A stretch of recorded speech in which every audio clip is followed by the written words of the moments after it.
সবার একটা কমন প্রশ্ন যে আমি মহিষের খামার করব, আমার কি দিয়ে করা উচিত।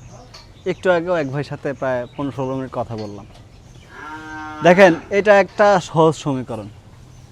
আমি সব সময় সবাইকে বলি, দেখেন, দুধের গরু আর মহিষের পার্থক্য তো অবশ্যই আছে। মহিষের গরম শক্তিটা একটু বেশি। তো মহিষের স্বভাব, চিরাচরিত্রিক যে বৈশিষ্ট্যটা, এটাও আপনাকে বুঝতে হবে। একটা মহিষ দুধের বালতি নিয়ে গেলেন, 200 টাকা লিটারের দুধ দিল, 10 লিটার আপনি আর্ন করার পরে সেটা বাজারে নিয়ে সেল করলেন। এত সহজ যদি সমীকরণটা হয়, তাহলে কিন্তু বাংলাদেশে বেকার বা লস করতো বা ব্যর্থ খামারের সংখ্যা এত হতো না।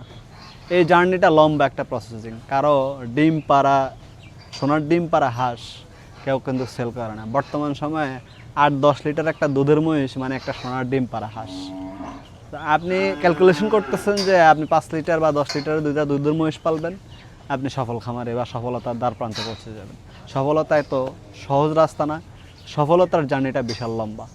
আপনার সফলতা তখনই আসবে যখন আপনি ধৈর্য ধরে তিলে তিলে তিলে তিলে আপনি নিজের ঘরে 10-12 লিটারের দুধের মহিষ তৈরি করতে পারবেন, তখন আসবে আপনার সফলতা। এছাড়া আপনি কখনোই পশ্চিমকালেও আশা করতে পারবেন না।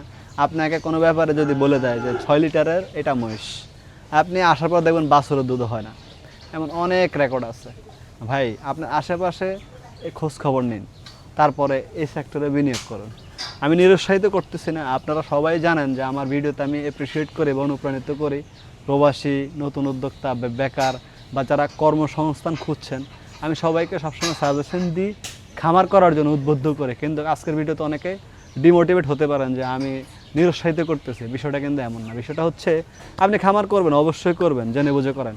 নতুনভাবে শুরু করতে চান, মহিষের স্বভাবটা আগে শিখুন, স্বভাব সম্পর্কে জানুন। তাই 2টা পাঠা মহিষ, পুরুষ মহিষ দিয়ে আপনি খামার শুরু করেন। যখন 2টা পুরুষ মহিষের বৈশিষ্ট্য আপনি বুঝতে পারবেন, ধীরে ধীরে পর্যায়ক্রমে আপনি তখন গাভীন মহিষের বা দুধের মহিষের দিকে যান। এটা একটা শর্টকাট কোনো জার্নি না ভাই। আর মহিষ বাজারে বিক্রি করা, মহিষ কেনা, এই দক্ষতা, এই স্কিল ডেভেলপ করতে অনেকে 6 বছর লেগে যায়, 5-6 বছর লেগে যায়। তো এই স্কিলটা আগে ডে বাই ডে ডেভেলপ করেন।